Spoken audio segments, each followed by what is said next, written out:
Hello everybody, it's Andrew Hutchings here, still not a licensed physician, still never giving medical advice, and still drawing some ivermectin out of this vial.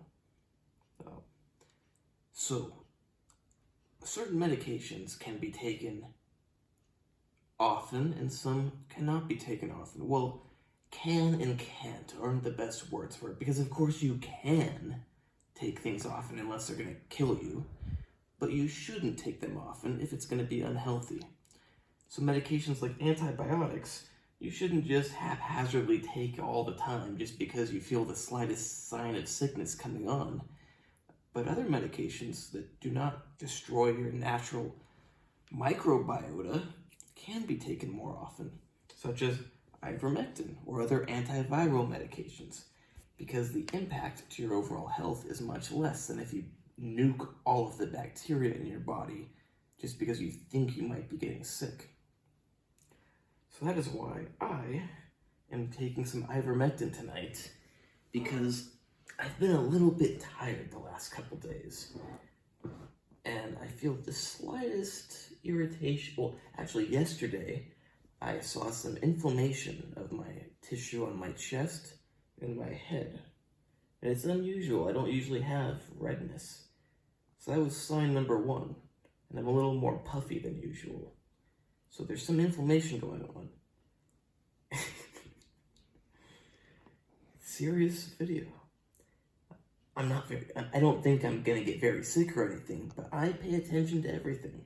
So even slight inflammation, a little more tired than usual, and I do have an exam on Monday, and today is Saturday night, and I have an exam on Wednesday. So why would I want to be more tired and sluggish and slightly sick than usual if perhaps I can nip it in the bud? Now you may be going, well, how do you know ivermectin will help it? I don't. That's the thing. You always have to get strategy. You go, what are the potential benefits?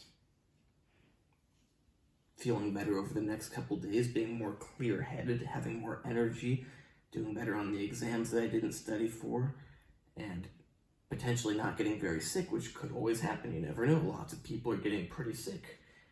And what are the potential downsides? Well, unlike an antibiotic, I'm not going to nuke my bacteria, so I'm all good in that department.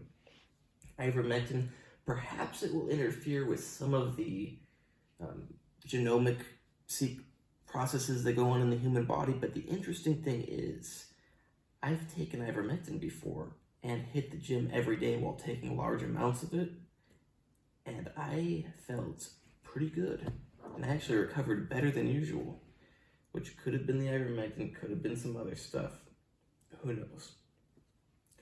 But the bottom line is, when I've taken ivermectin, I have not had any symptoms of bodily processes being disrupted. Now, you won't always notice if certain bodily processes are disrupted, but the fact that I excelled at recovery from weightlifting suggests to me that perhaps it's not that bad.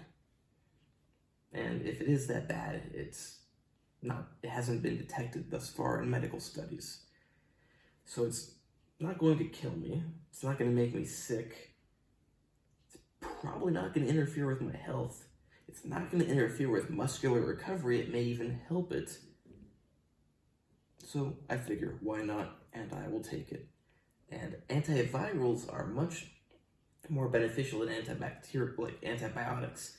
And the thing is, antivirals may also kill bacteria just because it's an antiviral.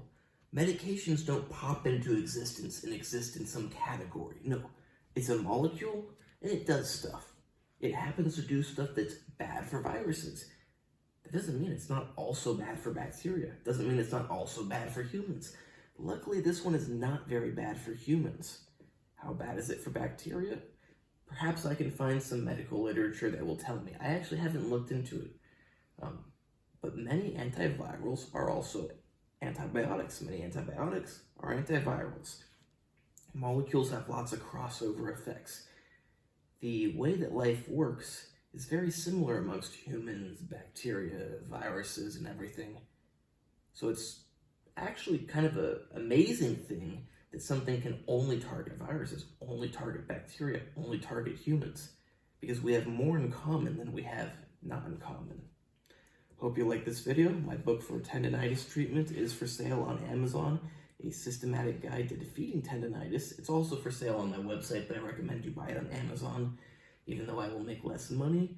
And my website is andrewhutchings.org, where you can hire me for consultations, but not medical consultations.